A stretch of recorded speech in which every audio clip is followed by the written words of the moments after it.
Building fires can affect everyone. There's little or no warning, and it can all happen so very quickly. Simply, a poor electrical connection is all it takes, and rarely do we know this is happening until it's too late.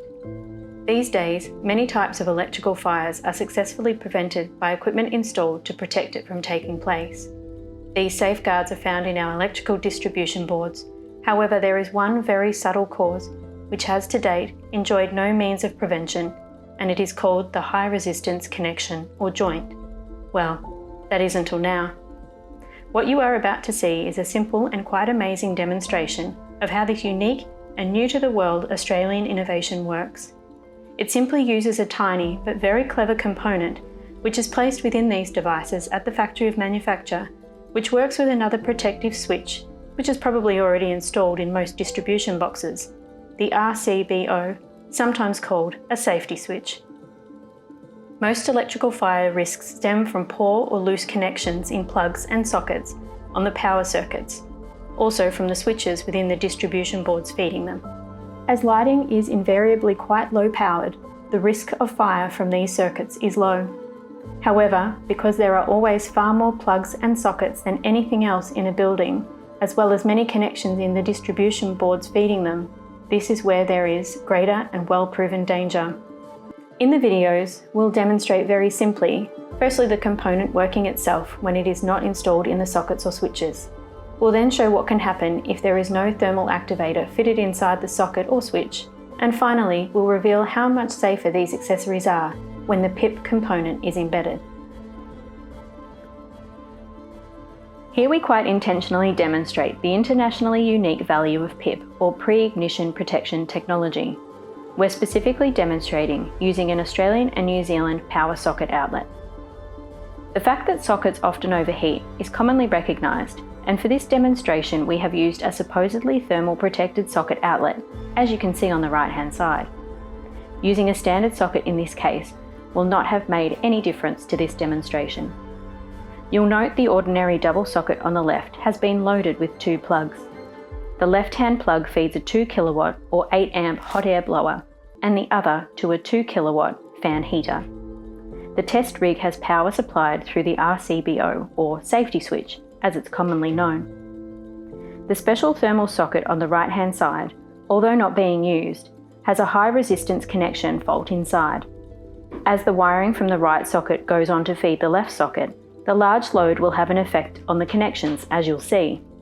Even if the socket becomes overheated and automatically isolates its own 2 plug outlets, the fact is this thermally protected socket could still very easily catch fire.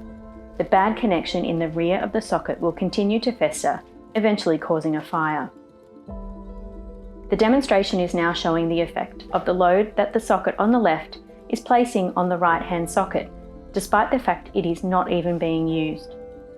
The dangerous thermal situation you are now witnessing is purely because this wiring accessory demo is not PIP equipped.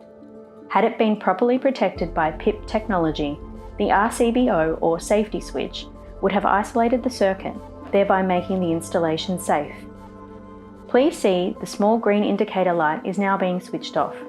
This shows the sockets are now disconnected, allowing the demonstrator to dismantle the supposed thermal safety socket and show what actually took place on the inside during this brief demonstration.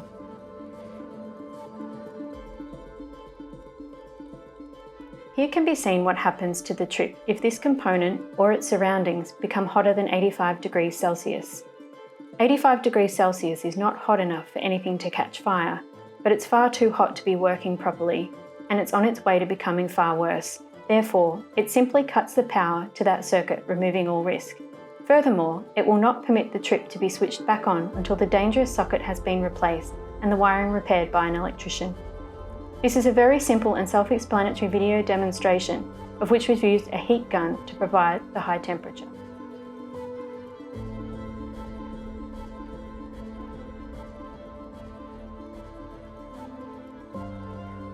We're specifically demonstrating using an Australian and New Zealand power socket outlet that have been PIP equipped. Electrical sockets overheating is a commonly recognised and dangerous issue known as high resistance connections or high resistance joints.